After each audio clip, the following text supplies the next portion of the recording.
บ่นักบ่ต้นต้องงามเขาเจ้าจะเอามือนิ้วก่อยมาเกาะได้สิ้นแบบนี้ทุกคนเลยนี่เขาเจ้าตำฮูกมันต้องมีอันนี้เลยมะละกอเขาเจ้าอยากเฮ็ดยาได้ยาปัวงัวปัวควายในช่วงนี้นะเขาเจ้าหัตถกรรมตำฮูกคือกันได้นี่มันต้องมีอันนี้ทุกคนเลยนี่คือปลายของหมู่บ้านเขาเจ้าเลย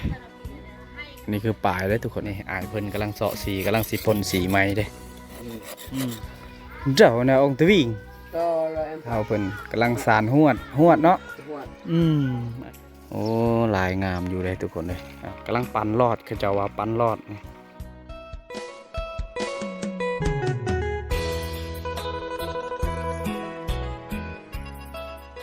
ยามตอนเช้าทุกคนเลยเอาสบายดีทุกคนและก็สบายดีพ่อแม่พี่น้องทุกคนเด้อที่กำลังติดตามและรับชมวิดีโอเบาเคบานปลาทุกคนเลยตอนนี้เบาเคกาจะไปเที่ยวส้มหมู่บ้านชนบทอีกหมู่บ้านหนึ่งนะตอนนี้เบาเคกาอยู่หมู่บ้านนี่แหละทุกคนอันนี้คืองัวของสาวบ้านนะทุกคนเลยอาจจะแม่นงัวมีลูกหน่อยแล้วก็จะหามาแต่ดงแต่ป่าโดยมาเลี้ยงแบบนี้เลยนะนี่ทุกคนเลยย่างไปอีกหน่อยนึงเขาจะเห็นอันนี้คือดอกแคมนั่นแหละทุกคนเลยแต่ว่าตอนนี้เขาเจ้าซื้อหมดแล้วเขาเจ้ามาเมียนไว้อยู่ในกระเป๋านะ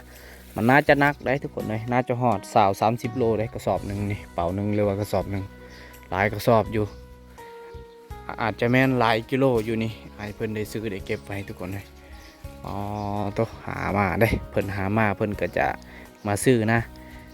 ซื้อแห้งแล้วก็อาจจะโล15-16 พันทุกคนเลยก็จะขายนี่สิ่งกับสิ่งใหญ่อยู่อันนี้เขาเจ้า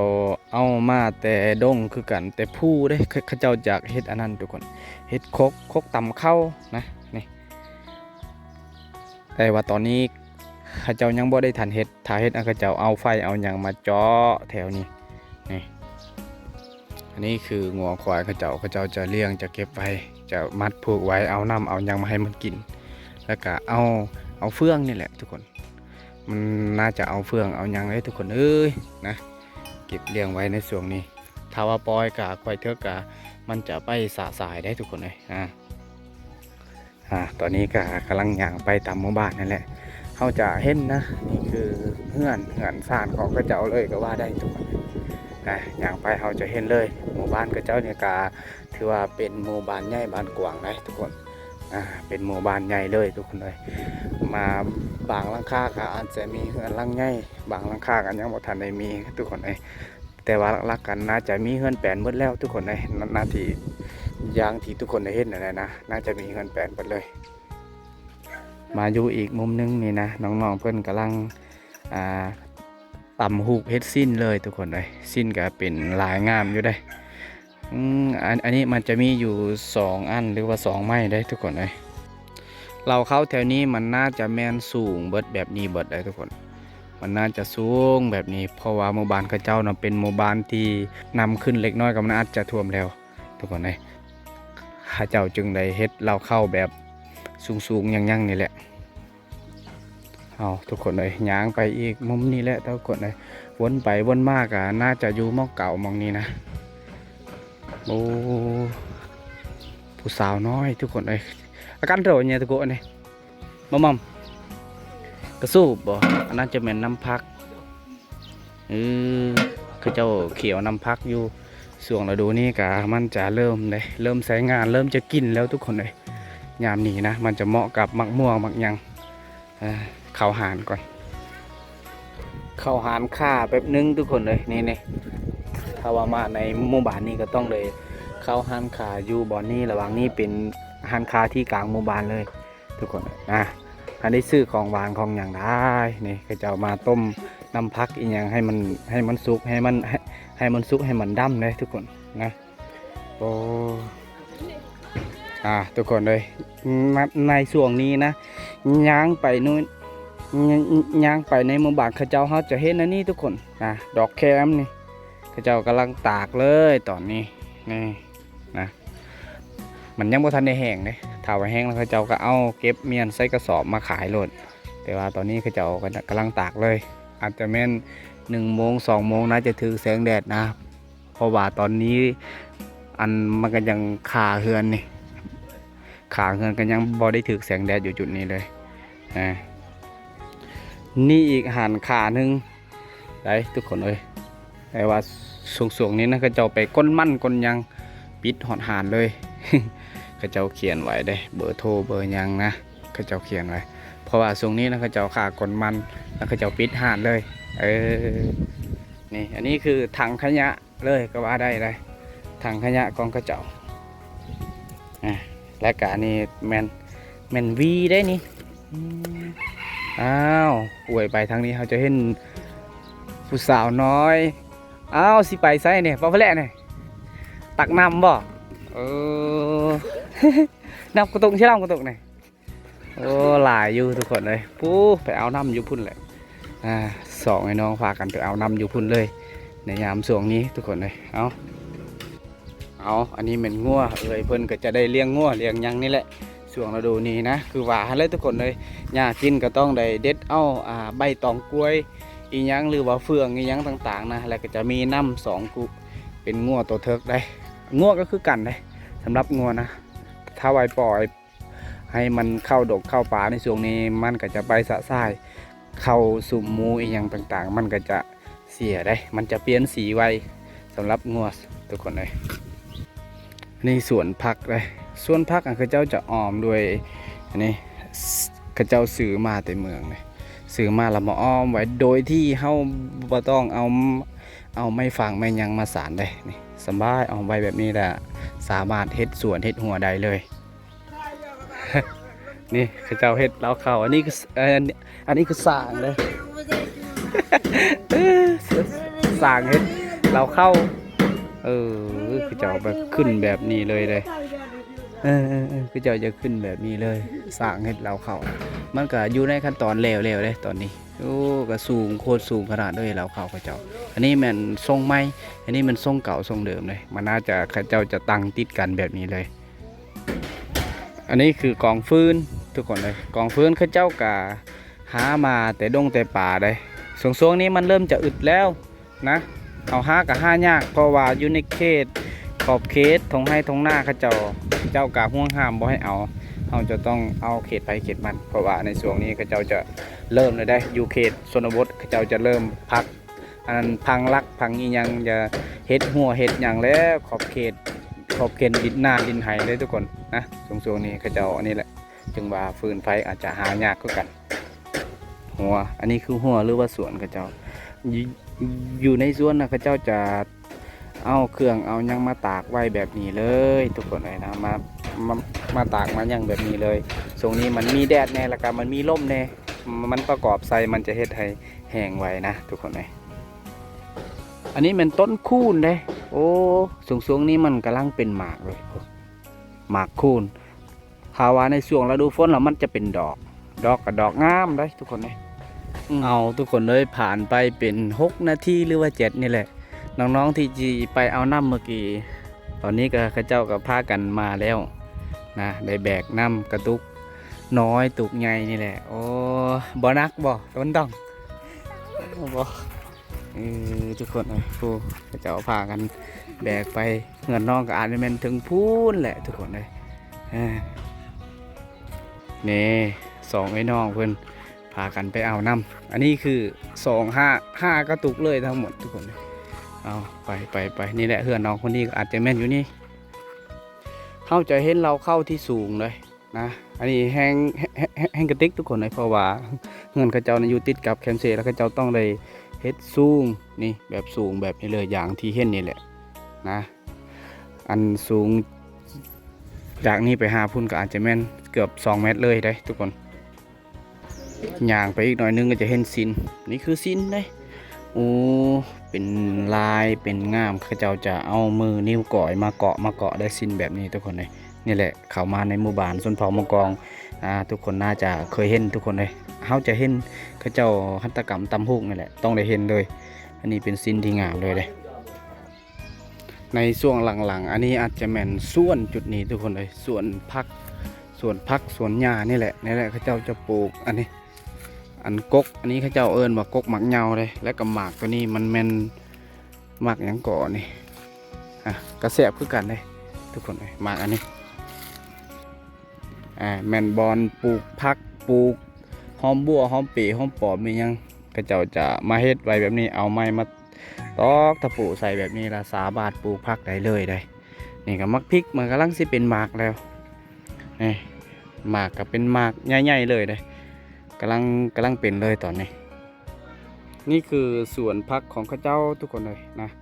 ไม่ว่าสิเป็นผักสลัดและผักกาด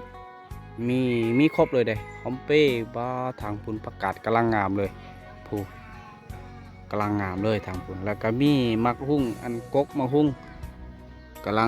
ลังดกเลยนี่2-3 กกทุกคนเลยอันนี้ก็น่าจะแม่นมันก็ใกล้สิสุกแล้วนะผู้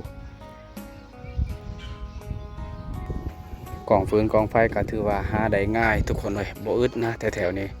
ก็คือว่าแล้วทุกคนเลยคือบอกเคว่าเมื่อกี้เห็นแหละต้องได้หาแถวขอบเขต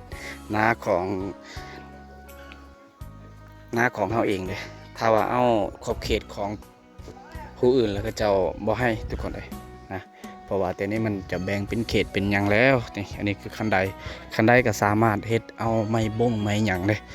มาบักมาเจาะแบบนี้ล่ะเฮ็ดแบบนี้เลยเป็นขั้นแบบนี้เลยนี่เขาเจ้าเฮ็ดสูงเฮ็ดต่ำก็ได้อันนี้เป็นกกหมักมี่เป็นกกหมักมี่ที่ใหญ่เลยแต่ว่าทรงนี้มันก็บ่ได้เป็นมากแล้วกกหมักมี่นี่มันบ่คือปีกายนี่โคตรดกเลยเด้ทุกคนโคตรดกโคตรหลายเลยปีกายนี่นะเราเข้าที่สูงเขาจะเห็นอีกได้อันนี้คือเราเข้าทรงเก้าทรงเดิมทุกคนเลยนะก็สามารถใส่เข้าได้แต่ว่าหลังคาแล้วก็จะเอามุงหรือสังกะสีแล้วอาจซีเมนต์ทรงใหม่แล้ว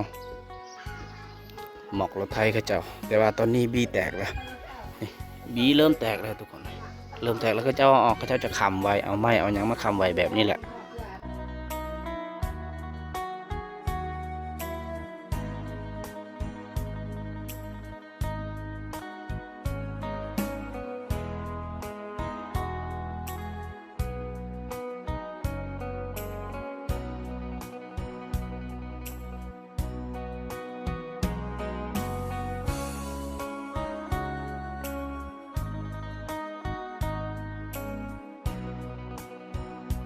พ่อเฒ่าเพิ่นกำลัง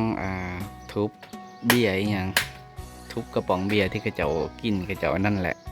ตอนนี้เวลาก็12 โมงแล้วได้ทุกคนเลยนะผ่านไปเป็นหลายนาทีอันนี้มันแสงโซลาร์เซลล์ได้เจ้ามาซื้อมาเมียนไว้เอาไว้เป็นในช่วงไฟฟ้าดับช่วงฤดูฝนไฟฟ้ามันจะดับดุแล้วก็เจ้าจะใส่อันนี้อยู่ในหานทุกคนเลยนี่แหละเจ้าจะใส่มันมีลายอยู่เด้มีลายดอกลายอันนั้นอยู่ตารางเฮือนอาจจะมีแป้นมีหยังเขาเจ้าเก็บเมียนไว้ในช่วงหลายปีเลยทุกคนเลยเขาเจ้าเก็บเมียนไว้แล้วมันมีแบ่มีหยังขึ้นมานอนมาพักอยู่แถวนี้ยามกลางคืนนะนี่อยู่ตารางเฮือนเขาเจ้าสวนพักทุกคนเลยหอมบัวกำลังงามกำลังพอดีกินเลยสำนี้นั่นคือกับผักกาดกับพอดีแล้วสำนี้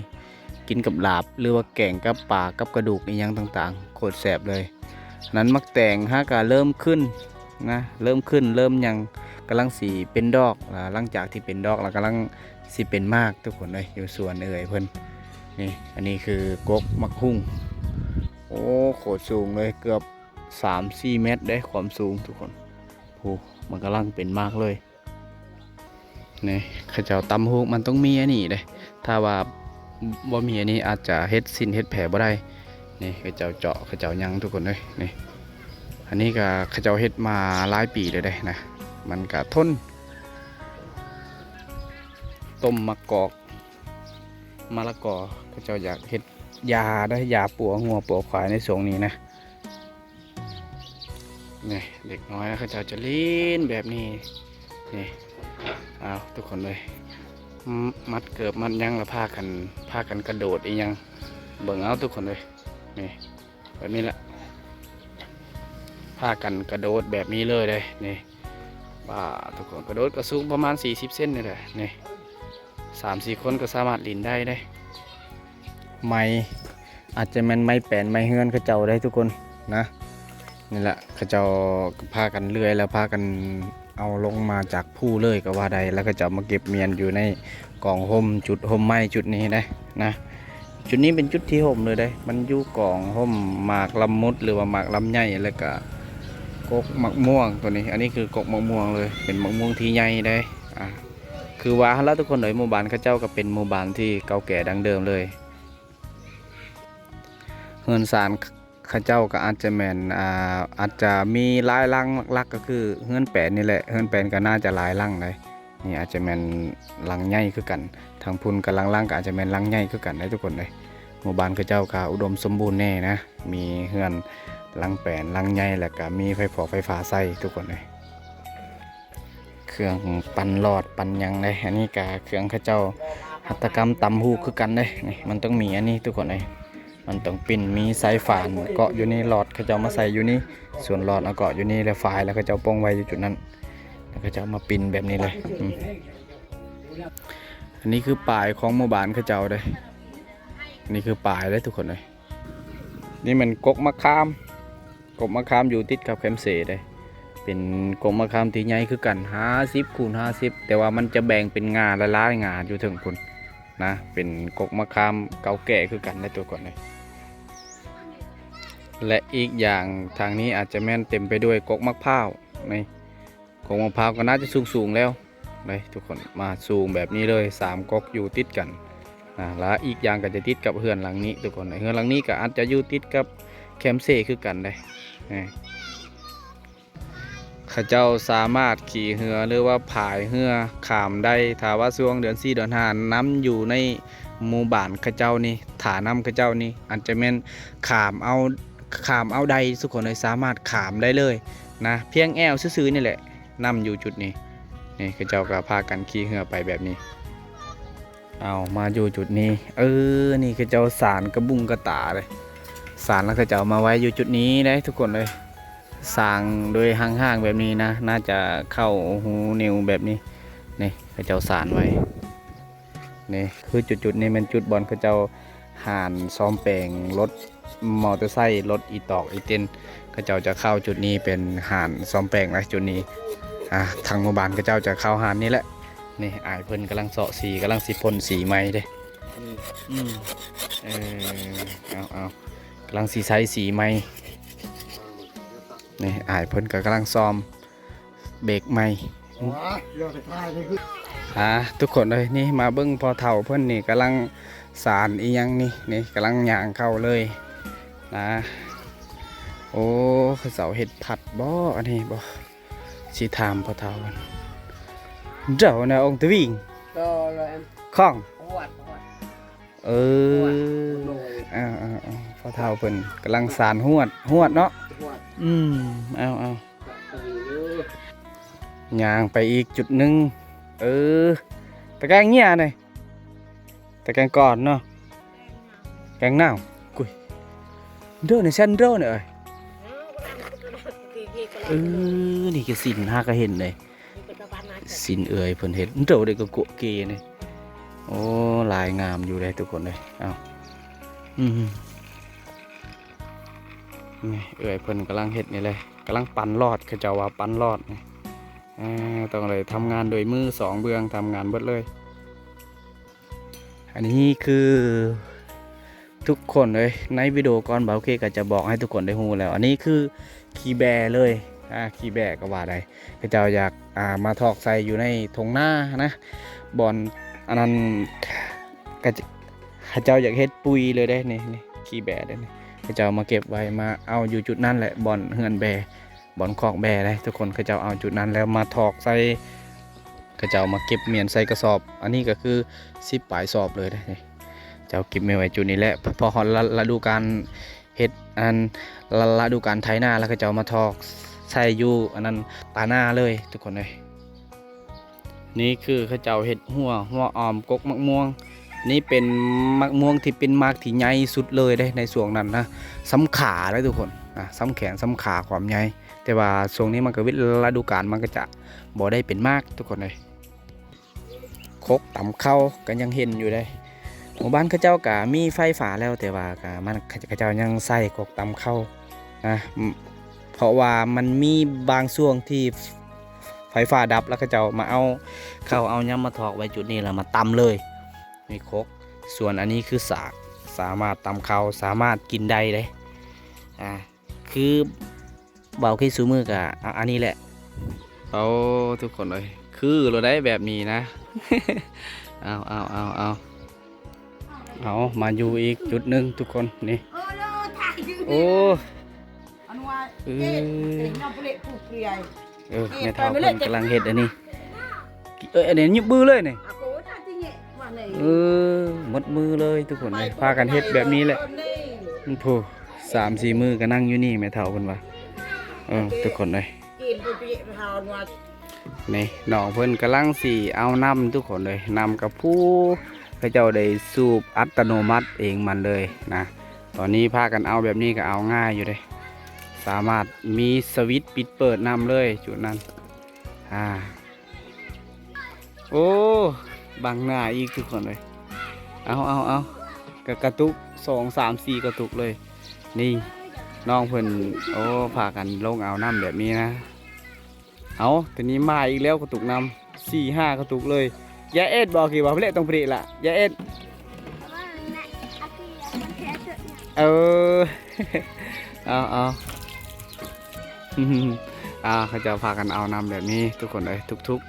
ตอนเช้านะตอนเช้าตอนแรงตอนนี้ก็ตอนเที่ยงทุกคนเลยเขาเจ้ากันยังมาเอาน้ำสวยเวียกพ่อแม่อีกยังอยู่ในจุดนี้น่าจะแม่นเขาเจ้าได้ผูกงัวผูกควายไว้ได้นี่มันเป็นแหล่งงัวแหล่งควายได้เขาเจ้าเลี้ยงควายตรงนี้มีอยู่กองเฟืองกองยังอยู่แถวนี้ทุกคนเลยทางคุณมันเด็กหน่อยกำลังลิ้นอันกระโดดขามเสือกนั่นแหละนะ3-4 คนก็พากันลิ้นแบบนั้นเลยตามภาษาของเด็กน้อยนั่นแหละอ๋อแล้วงามแล้วทุกคนเลยนี่คือกันเลยกระตุกกระลายอยู่อันนี้กระตุกอยู่6 ตุกทุกคนเลย6 ตุกเขาจะพากันเอานำแบบนี้แหละนี่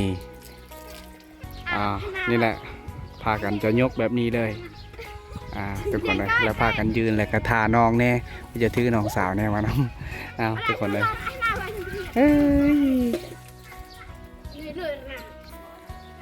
ไปแบบนี้เลยโอ้คืออย่างไหวแท้ผู้ทุกคนเลยคือกระทึกเผื่อสีหอดเฮือนนะอาจจะแม่น4-50 เมตรเลยเฮือนน้องก็อันเป็นผู้ถึงพุ่นแหละทางพุ่นก็น่าจะแม่นโรงเรียนประถมสมบูรณ์ของหมู่บ้านนี่มีแม่นคอกแบ่เลยขั้นใดแบ่ก็เขาเจ้าเห็ดง่ายแบบนี้เลยนี่สามารถขึ้นได้เลยหลังคากันนี่แหละประมาณนี้แหละเอามาอยู่อีกจุดนี้ทุกคนเลยทางพุ่นคือน้องๆเพิ่นกำลังเอาน้ำกินนะในช่วงนี้เวลากับประมาณ1 โมงทุกคนเลยนะ1 มื้ออาจจะแม่น1 วันอยู่ในหมู่บ้านเขาเจ้านี่เก็บบรรยากาศหรือว่าเที่ยวชมให้ทุกคนได้เบิ่งวิถีชีวิตของเขาเจ้านะแต่ว่าช่วงนี้คนอาจจะเงียบอยู่เงียบเงาอยู่ทุกคนเลยเขาเจ้าไปสวนอีหยังอันนี้คือเตียงเขาเจ้าเฮ็ดเตียงนอนพักผ่อนในช่วงฤดูแล้งก็จะมาลงนอนพักผ่อนอยู่จุดนี้นะอาจจะเย็นทุกคนเลยเขาเจ้าผ่าไม้ไผ่อีหยังมาเฮ็ดแป้นปูมาเฮ็ดผ่าปูได้นี่เตียงนอนของเขาเจ้า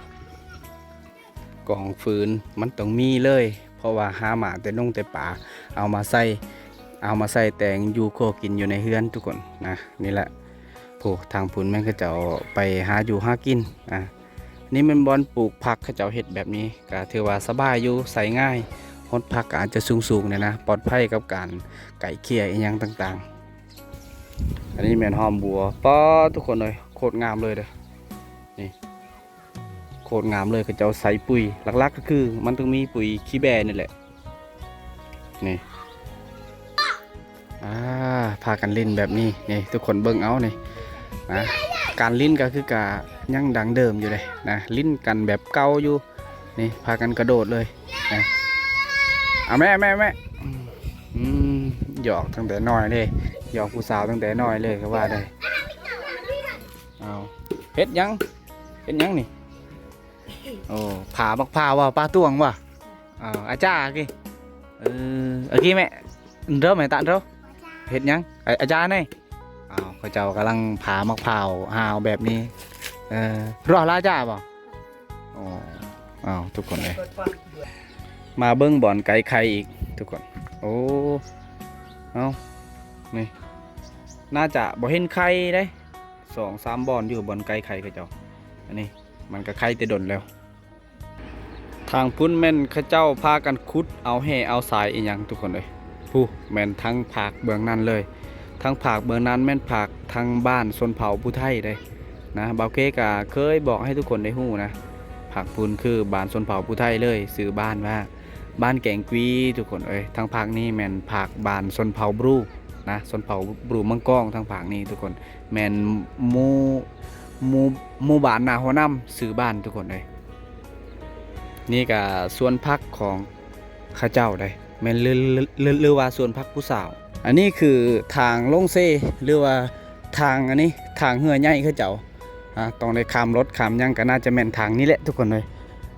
ที่ทุกคนเห็นในนี้คือสายข้าเจ้าดูดน้ำที่ข้าเจ้าหอดจุดทางนี่ข้าเจ้าพังไว้ได้นี่แหละพังไว้มาสูบน้ำให้หอดเหือนอาจจะแม่นสายอันนี้แหละทางตัวนี้แหละตอนนี้บ่าวเคกะสียางไปข้ามไปน้ำเหือใหญ่ข้าเจ้านี่เพราะว่าข้าเจ้าจะ